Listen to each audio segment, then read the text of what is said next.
What we thought versus what we got.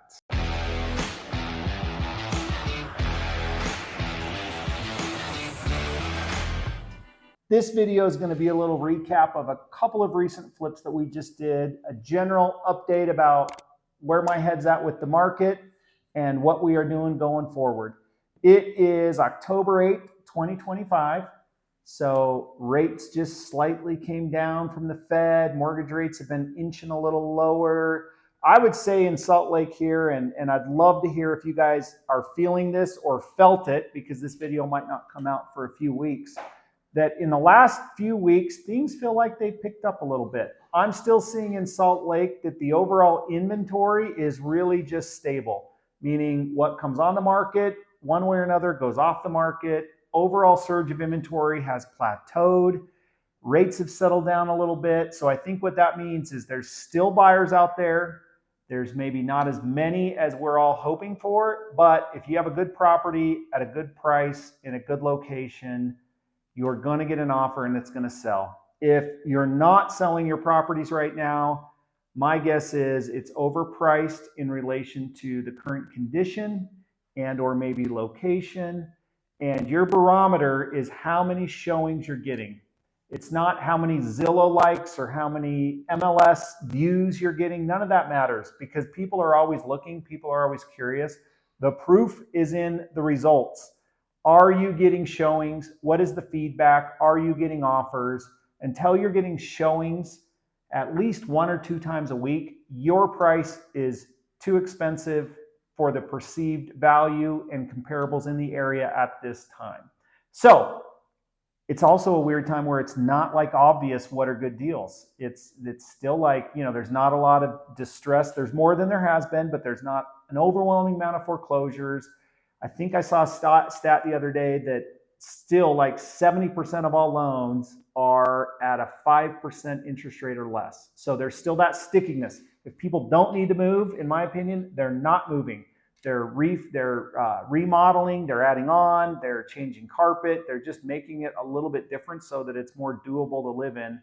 And people that are moving need to move. They moved in, or their life events are happening, they're getting divorced, they're dying, whatever it is, or they've got a new job and they're finally wanting a house. So stick with it. Who knows what the future will hold? Let's look out for always what inventory is doing, affordability, and then overall economic conditions.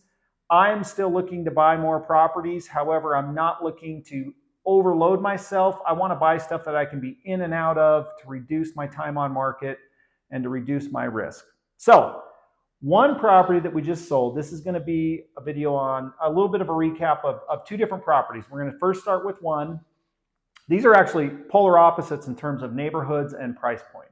This first property, I would say, is more of a luxury area, luxury price point.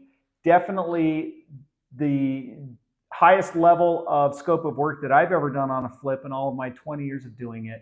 And what we thought we were going to get versus what we ended up getting. Both of these have sold, so I know the results on both of them and the real numbers. First one, this property was located on just off of Foothill Boulevard in Salt Lake on 2300 East. So it is a little bit of a busier road. It's not anywhere like 7th East in Salt Lake or Foothill Boulevard, but it's not a regular interior neighborhood road. But the lot is a ½ acre, which for this area is at least twice as big as your average lot. So I thought thered be high demand for someone to have a ½ acre in this area. When we first bought the property, so we bought the property for $800,000. One of the higher purchase prices I've done, because I don't normally do this higher end market. But I thought there would be for sure enough value to justify a really major renovation, and or I thought we could split the lot and somebody would be interested in buying a lot on a ½ acre instead of a full acre. Long story short, we listed the property as land only for the first month or 2, that it could be subdivided. I thought we could make a quick buck by listing it. I think we listed it at 1.2. Thinking that, people might perceive a lot value at 600. Anyway, that didn't work. So we quickly pivoted to doing the full-on remodel. This house is about 3,400 square feet. We did hire a designer. We fully permitted it. We rearranged the floor plan, I think, in a really awesome, acceptable way. Steel beams, it was like an older house, 1920s. What we didn't change was the outside character or charm, because we felt like it already had some pretty good charm. We did leave the existing garage, which wasn't brand new, but it was a 2-car garage. But everything else, top to bottom, from the basement to the shingles on the roof, we redid everything and permitted it. At the end of the day, we ended up spending about $392,000 on the remodel. So I thought we did everything really, really well. And so we listed the property. My original ARV estimate was about 1.7 million, and our rehab budget was 350. So we definitely went over the rehab budget by $42,000. But given that scope of work, I didn't feel like it was that crazy. And so we listed it at 1.85.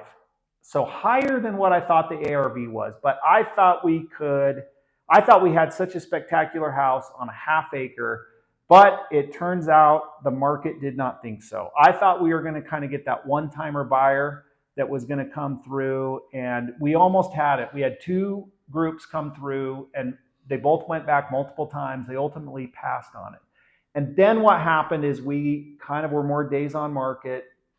It sat. We had periods where things were really slow. Like there was one stretch where we didn't have a buyer for a month come and look at it. So there were no showings. So what am I doing? I'm dropping the price. I'm looking for whatever feedback we can. Some of the feedback that came back was, of course, the busy road. So we put up what I thought was a really attractive looking fence to kind of make it not look as close to the road. And then the other feedback that maybe our backyard landscaping wasn't as dialed in as people were hoping. So we ended up landscaping in a little bit better way the backyard. This is all going on while we're slowly dropping the price. Some people did make comments that maybe they thought the quality of the work wasn't quite what they were hoping for, a $1.7 million house. So feedback there is like appreciated, but at that point, I don't know how to change it because we're not going to go rip stuff out.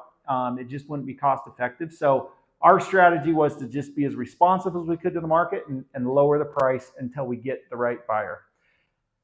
We ended up closing 2 days ago with a cash offer that offered like a 3-week close at $1.45 million. So we dropped the price at the end of the day $400,000 from where we originally listed the house. Thankfully, we still snuck in a little bit of a profit. I think about $50,000 was our net profit. So this one we thought was going to be a huge win. Like I thought, we might be able to pull about $400,000 out of this deal.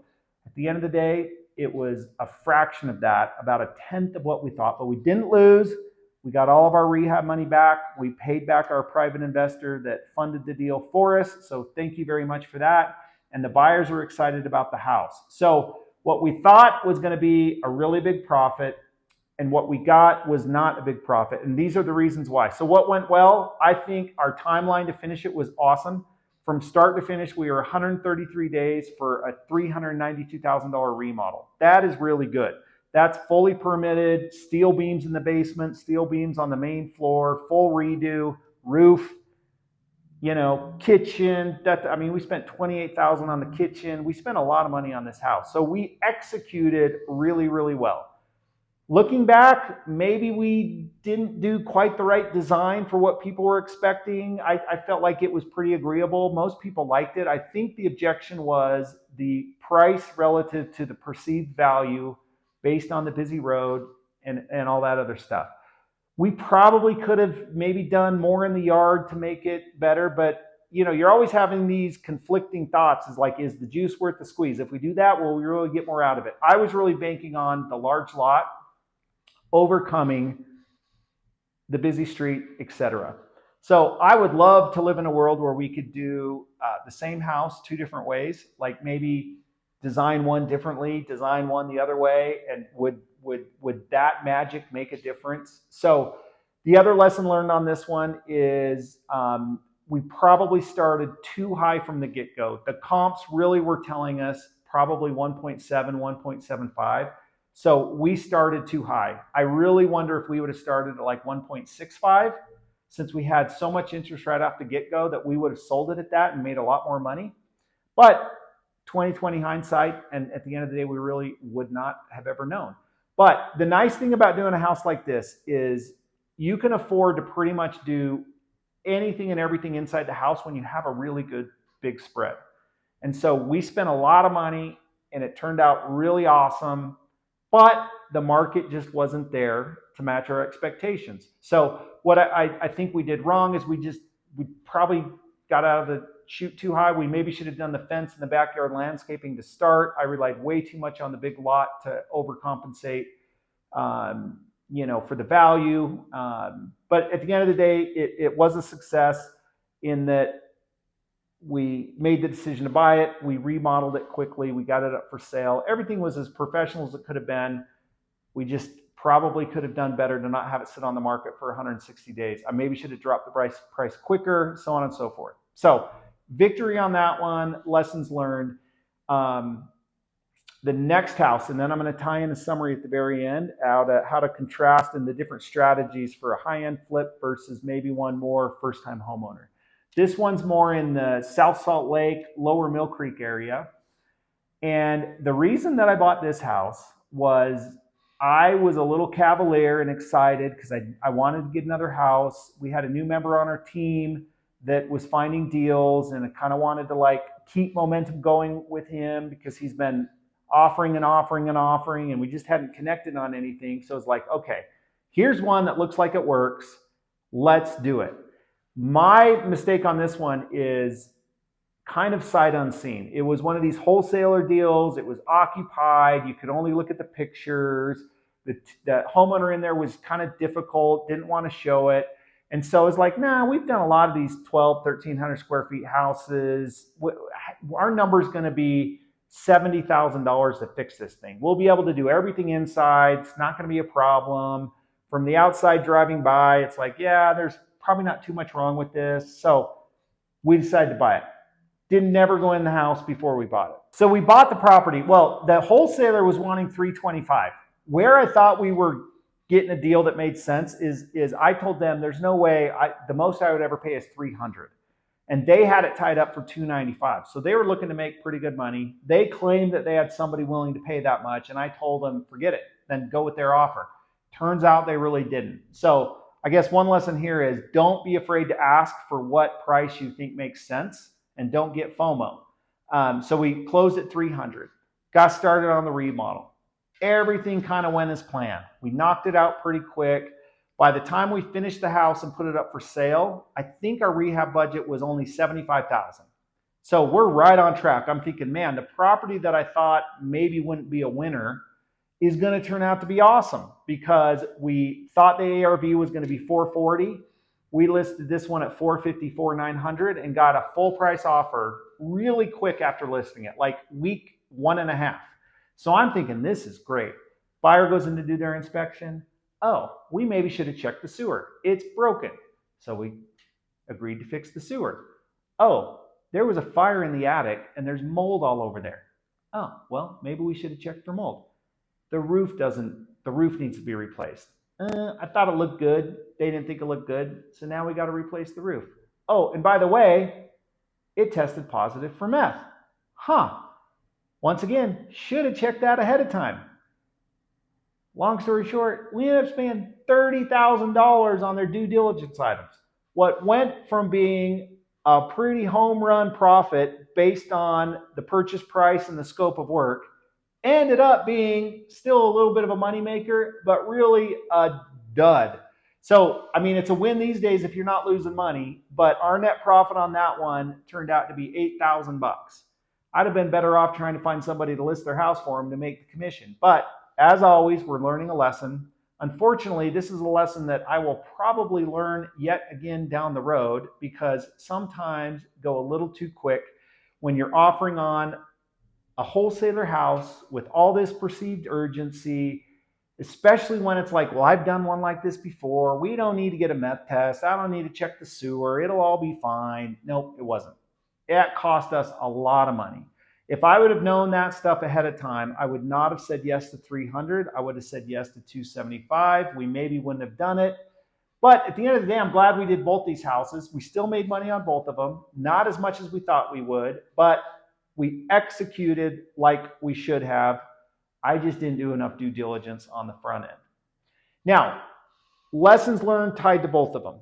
And this is a good example of flipping high-end versus more first-time homeowner market median price point. The higher end flips, you got to spend a lot more time thinking about the design, the style, the floor plan.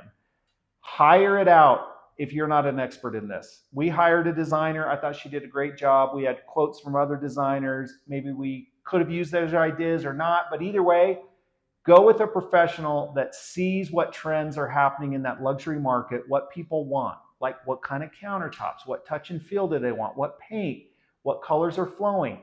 That is so important. And then these days especially, you've got to dial everything in if you're going to want top dollar. Landscaping's got to be dialed in, fencing. You can't leave anything up to the imagination of like, oh, we'll just come in and do that later when the market's hot, because there's not as much urgency. There's more things for people to pick through. So sellers are sharpening their pencil and doing more to the house so they can get more out of it. Contrast that to more of the first-time homeowner market and neighborhood. We really just needed to make this house look clean. Yeah, we put in new tile, but we didn't need to overthink it. Just get what was at Home Depot, the most popular thing at Home Depot.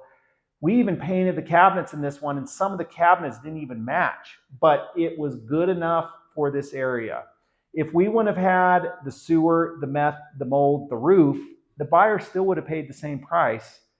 It was our fault for not having those fixed up front. So don't completely overthink the first-time homeowner house. Just make sure it looks clean, nice, and matches what all the other comps are doing. You don't need to overthink it, but definitely spend a ton of time thinking through that luxury so you can get most value out of it. So the story is, sometimes what we think we're going to get is not what we end up getting. The market doesn't always agree with you. Life isn't always fair. So control what you can control. Execute as efficiently as possible. When you do that, like I felt like we did on these ones, other than, of course, not doing proper due diligence, you can't really get too upset when the market is just not quite what you thought. So go out there. Don't be afraid to make your move. Find your next deal. But learn from our mistakes, learn from the things that we're doing right, and hopefully yours goes better. Drop me a line, let me know how yours are going, and we'd love to highlight you on one of our videos if you think you're doing something extra special or had major success or even a huge lesson to learn that you don't think people are learning. So make it a great day.